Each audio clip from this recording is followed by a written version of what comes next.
নমস্কাৰ সকলোকে স্বাগতম জনাইছো অন্য এক নতুন ভিডিঅ'ত। এই ভিডিঅ'ত গুৱাহাটী ইউনিভাৰ্চিটিৰ ছাত্ৰ-ছাত্ৰীসকলক দেখুৱাম যে কেনেকৈ সিহঁতে কোৰ্স সিলেক্ট কৰিব পাৰে। তাৰ পিছত এক্সামিনেশ্যনৰ ফৰ্ম ফিল আপ মই নেক্সট ভিডিঅ'টোত দেখুৱাম বা নেক্সট পাৰ্টটোত আপোনালোকক দেখুৱাম। ইয়াত দুটা পাৰ্ট মই বনাইছো।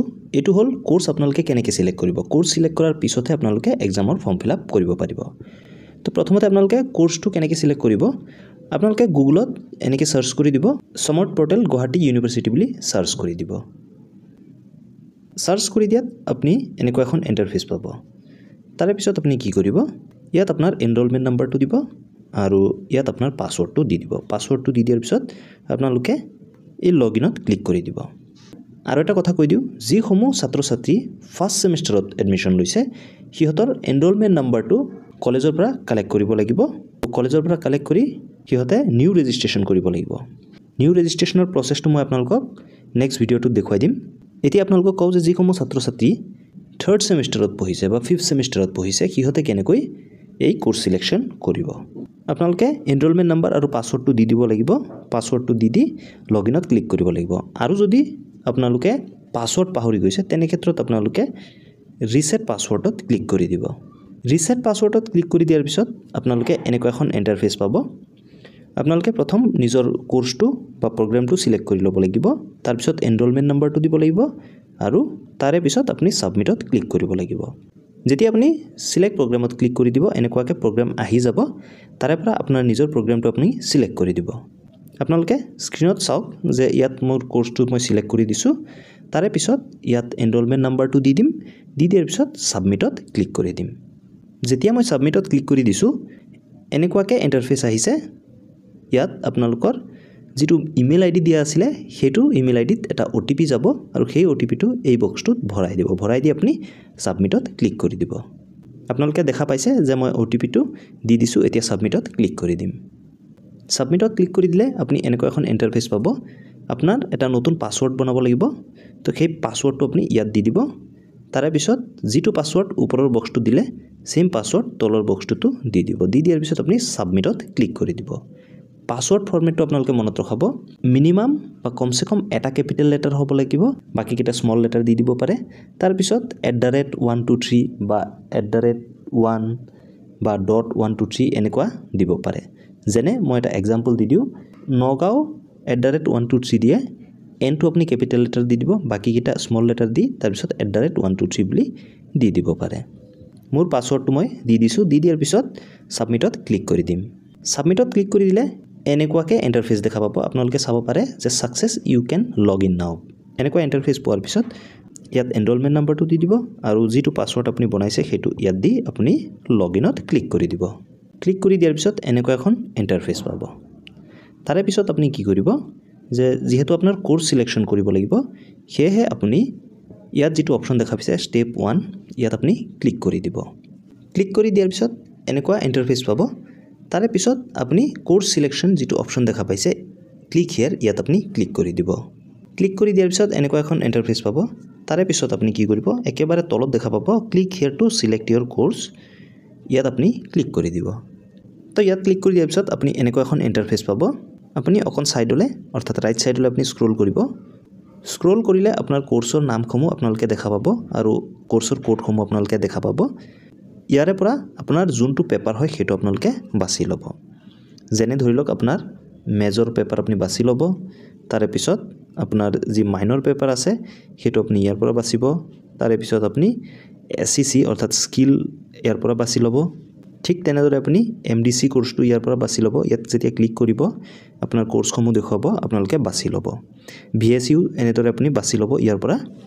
যেনে ধৰি লওক মই যেতিয়া এমডিসিত ক্লিক কৰিলো এনেকুৱাকৈ লিষ্ট আহি যাব। তাৰে পৰা আপোনাৰ যি পেপাৰ হয় বা পেপাৰ কোডৰ সহ আপোনাৰ যোনটো পেপাৰ হেতু আপুনি সিলেক্ট কৰি ল'ব।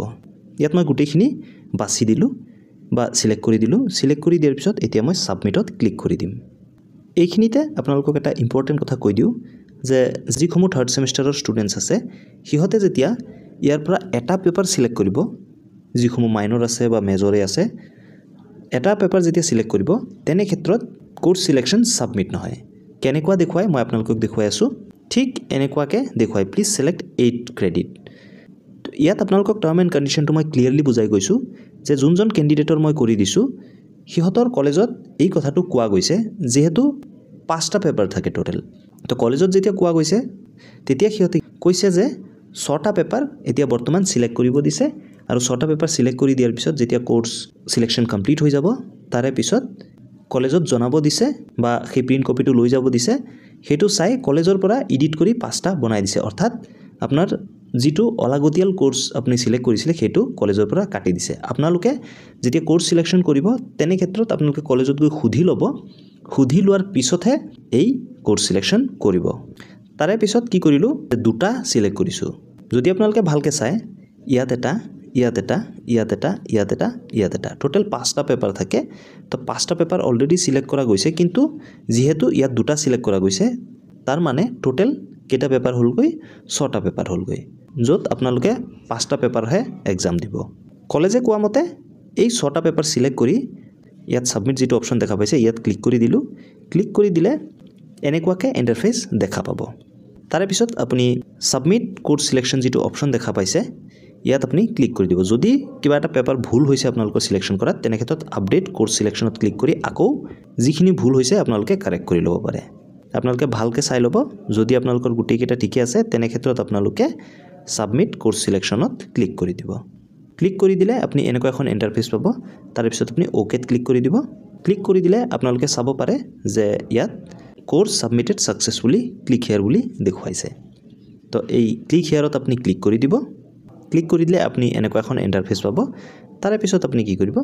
ইয়াত যেটো প্ৰিন্ট অপচন দেখা পাইছে ইয়াত ক্লিক কৰি দিব ক্লিক কৰি দিলে আপুনি এনেকুৱা এখন ইন্টাৰফেস পাব তাৰে পিছত আপুনি ইয়াত পিডিএফ যেটো অপচন দেখা পাইছে ইয়াত ক্লিক কৰি দিব ইয়াত ক্লিক কৰি দিয়াৰ পিছত আপোনাৰ যেটো ফাইল হয় হেতু আপোনালোকৰ ফোনত সেভ হৈ যাব পিডিএফ হিচাপে আৰু সেই পিডিএফটো আপুনি প্ৰিন্ট কৰি কলেজত জমা দিব লাগিব আৰু এই পিডিএফটো প্ৰিন্ট কৰি আপোনালোকে কলেজত যাব গৈ কলেজত ক'ব যদি আপোনালোকৰ এই প্ৰবলেমটো হৈছে যদি আপোনালোকৰ 6টা সাবজেক্ট আছে তেনে ক্ষেত্ৰত কোনো অসুবিধা নাই কিন্তু যদি 5টা সাবজেক্ট আছে আপোনালোকৰ তেনে ক্ষেত্ৰত এই প্ৰবলেমটো হয়তো আপোনালোকেও পাব পাৰে হেহে আপোনালোকে কোৰ্স সিলেকশন কৰাৰ আগত কলেজত এবাৰ খবৰ কৰি ল'ব যদি আপোনালোকৰ 5টা সাবজেক্ট সিলেক্ট হৈ সাবমিট হৈছে খুবেই ভাল কথা আৰু যদি হোৱা নাই তেনে ক্ষেত্ৰত আপোনালোকে কলেজত কৈ ক'ব যে মোৰ 5টা সাবজেক্ট আছে কিন্তু মোৰ 5টা সাবজেক্টত সাবমিট হোৱা নাই যদি সিহঁতে কয় যে তোমালোকে 6টা সাবজেক্ট দিয়ে সাবমিট কৰা তাৰে পিছত এটা আমি কাৰেক্ট কৰি দিম বা আমি কাৰেক্ট কৰি দিব পাৰিম এনেকে যদি কয় তাৰ পিছত আপোনালোকে কোৰ্সটো সিলেক্ট কৰিব কিন্তু কোৰ্সটো সিলেক্ট কৰাৰ আগত আপোনালোকে এবাৰ কলেজত খুধি ল'ব বা আপোনালোকে ট্ৰাই কৰি চাব যদি 5টা সাবজেক্টতে সাবমিট হয় তেনে ক্ষেত্ৰত কলেজত খুধাৰ কোনো দৰকাৰ নাথাকে আৰু যদি আপোনালোকৰ 6টা পেপাৰ থাকে তেনে ক্ষেত্ৰতো কোনো ভুলেই নহয় আৰু যদি 5টা থাকে তেনে ক্ষেত্ৰত আপোনালোকৰ অকমান অসুবিধা হ'ব পাৰে হয়তো যিসমূহ মেজৰ ষ্টুডেন্টস আছে সিহঁতৰ হয়তো 6টা পেপাৰো থাকিব পাৰে আপোনালোকৰ হয়তো এটো অসুবিধা নহবও পাৰে কাৰণ মই ইয়াত মাইনৰ ষ্টুডেন্টছৰ হে ফৰ্ম ফিলআপ কৰি দেখুৱালো আপোনালোকে জানিব যে আপোনালোকৰ 5টা পেপাৰ আছে নে 6টা পেপাৰ আছে আমি কোৰ্স সিলেকশন সাবমিট কৰি দিলো আৰু এই প্ৰিন্ট কপিটো লৈ কলেজত গলো কলেজত যোৱাৰ পিছত কলেজে ঠিক কৰি দিলে এতিয়া আমি চাম যে হেতু ঠিক হৈছে নে নাই তাৰ কাৰণে লগইন কৰি ল'ব আপোনালোকে তাৰ পিছত ড্যাশবোৰ্ডত গলো ড্যাশবোৰ্ডত যোৱাৰ পিছত এনেকুৱা এখন ইন্টাৰফেস পাম তো আকৌ স্টেপ 1ত ক্লিক কৰি দিম ইয়াত ক্লিক কৰি দিলে এনেকুৱা এখন ইন্টাৰফেস পাম তো আকৌ ইয়াত ক্লিক হিয়াৰ যেটো অপচন দেখা পাইছে ইয়াত ক্লিক কৰি দিলো ক্লিক কৰি দিয়াৰ পিছত এনেকুৱাকে ডিটেইলছ আহি যাব তললৈ আপোনালোকে যাব তললৈ অহাৰ পিছত আপোনালোকক দেখাও যে কোৰ্সসমূহ সঁচাই 5টা সিলেক্ট হৈছে না নাই তো ইয়াত আপোনালোকক দেখুৱাই দিও ইয়ালৈকে সেকেন্ড সেমিস্টাৰ আছে ইয়াৰ পৰা এটা দুটা তিনিটা চাৰিটা আৰু